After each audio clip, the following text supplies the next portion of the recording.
Hi, my name is Tammy. I'm a human being, and in today's video, I'm going to go over the concept of does relying on AccuQuilt dies stunt your artistic creativity? You want to see what I mean by that? Stay tuned.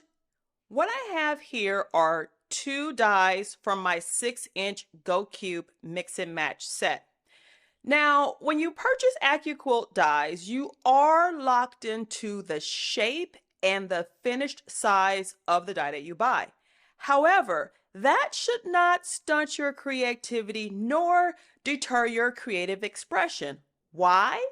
Because you can use colors. You can use colors and fabric to add some variation to those blocks. So what I'm going to do is use these two dies. I've selected a 9-patch quilt block that I'm going to make different variations of. So I have 4 different sets of colors that I am going to use to make that 9-patch quilt block. So we'll start off here with the primary colors. And the first row here are essentially yellow, red, green, and blue. And those 4 colors are primary colors when we look at the color wheel. Then what I did from there was I selected the complementary color, or the color that's on the opposite side of my primary color. And for the yellow, the opposite of yellow is purple.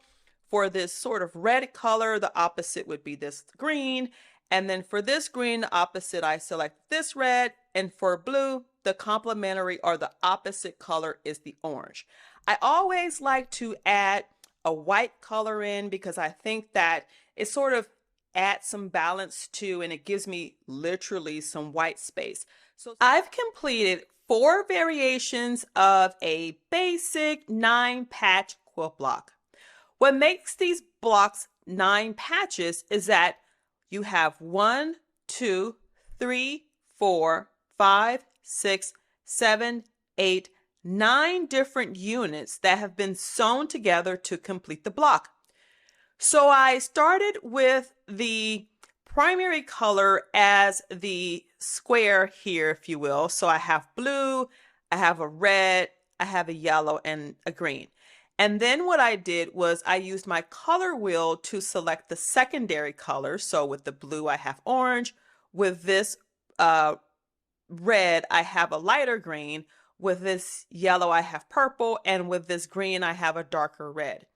So these 4 9-patch quilt blocks have a different vibe, if you will, because of the color palette.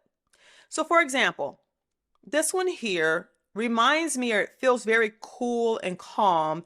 And I do believe that's because the primary blocks that are in blue remind me of like the ocean.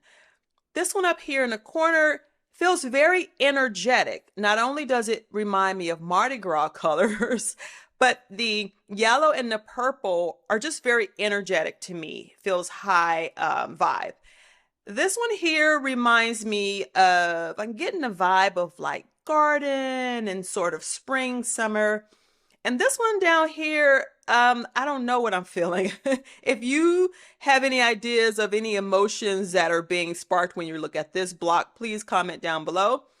But my purpose in creating these 4 variations of the simple 9-patch block is to show you that you're not limited by a shape to your artistic expression. So for example, if you are not an AccuQuilt user and you're rotary cutting or you're using templates, and all this 9-patch block is comprised of are half square triangles and squares. When you're approaching designing the color palette for your next project, whether you use the AccuQuilt cutting system or you are using rotary cutting, using templates, or some sort of other way to cut the fabric, these 9-patch blocks are basic half square triangles and squares.